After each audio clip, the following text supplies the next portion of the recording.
Hello, hello. Good to see everybody. How are y'all doing out there? Just so you know, we are here, Matthew on Mondays, temporarily on Wednesdays. but anyway, we have, I think Mark is going to come through here in a minute. We're looking at Matthew 1:18 through 25. It is the text for, not for this Sunday, but next Sunday in the lectionary, kind of just bobbing around a little bit, keeping going kind of straight through Matthew more or less, even though we did take up John last week. But we're going to be looking at Matthew 1:18 through 25. And I'm just going to start by looking at the text here.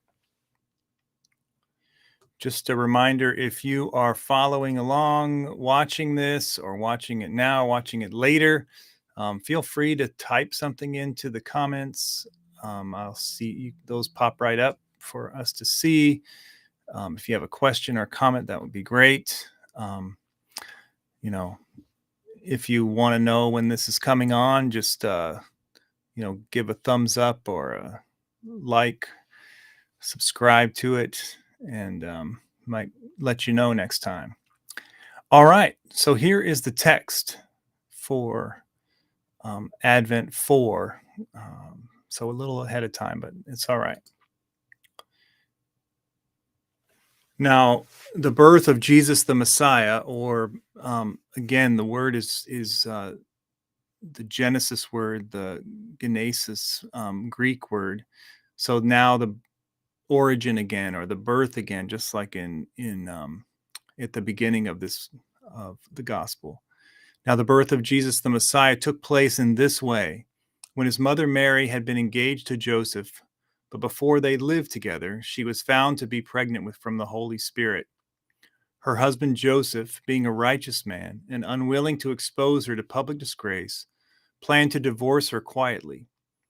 But just when he had resolved to do this, an angel of the Lord appeared to him in a dream and said, "Joseph, son of David, do not be afraid to take Mary as your wife, for the child conceived in her is from the Holy Spirit. She will bear a son, and you are to name him Jesus, for he will save his people from their sins."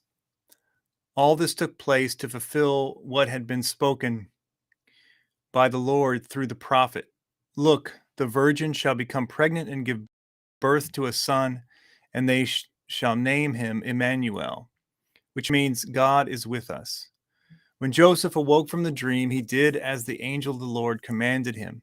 He took her as his wife, but had no marital relations with her until she had given birth to a son, and he named him Jesus. All right. Just again, a couple things maybe from the text. As I suggested, the birth word and the Jesus the Messiah word both come back, or Jesus Christ or Jesus the Messiah. Both are echoes of Matthew 1. We can probably see that. So where it says genealogy here, and where it says birth, where it says genealogy here and birth down there is the same Greek word basically. And then Jesus the Messiah, or Jesus Christ, is here in 1, and it gets repeated again in 8.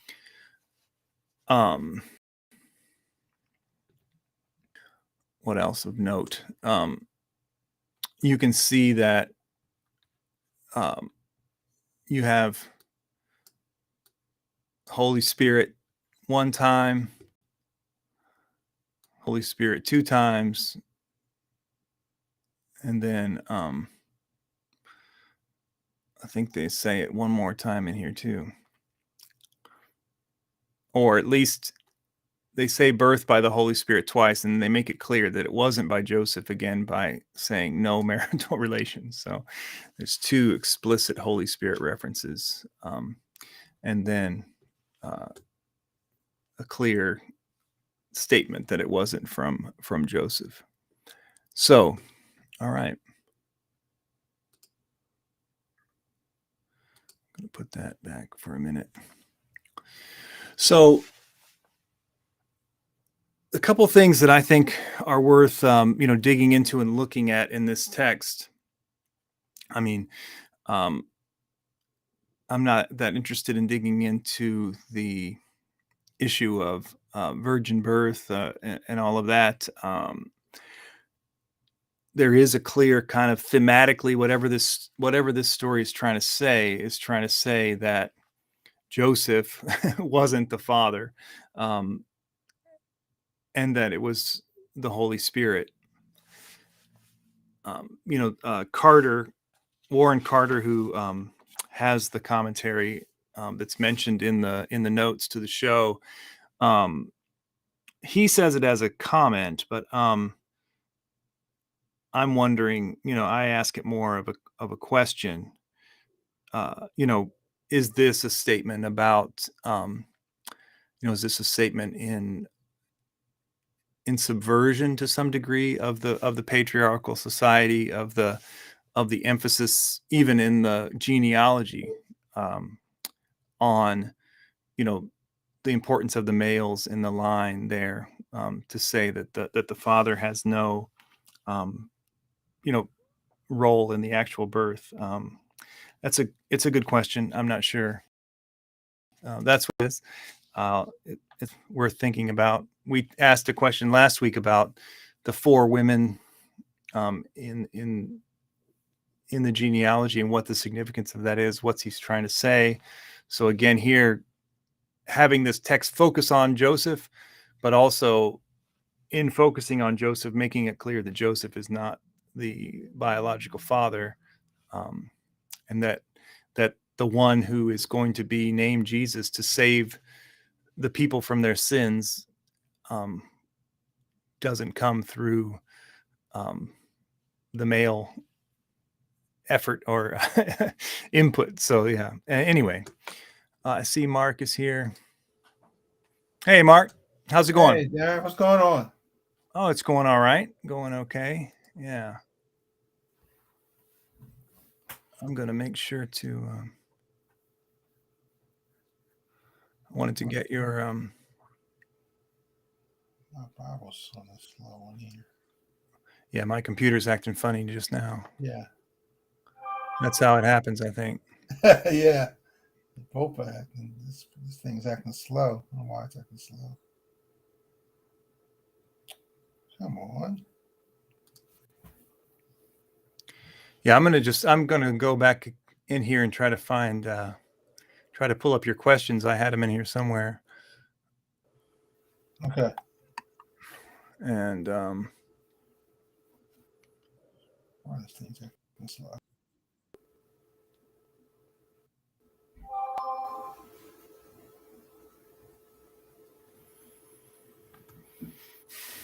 all right, I don't know.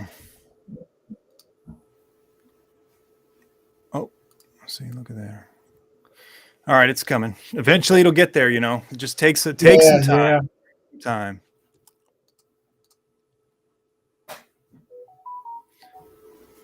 Yeah. So anyway,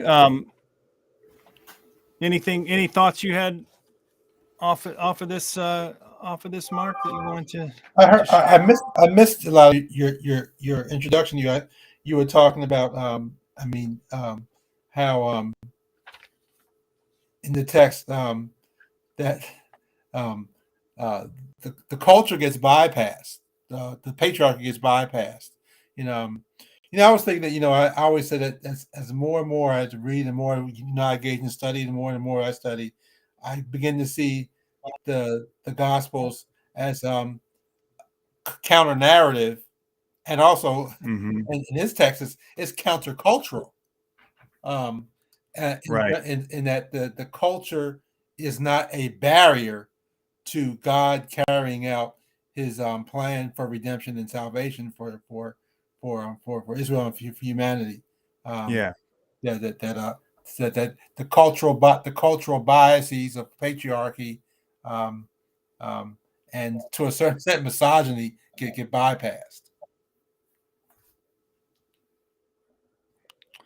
Yeah. I think that is one of the key things that that comes up in the text, especially around the issue in question of righteousness. Right.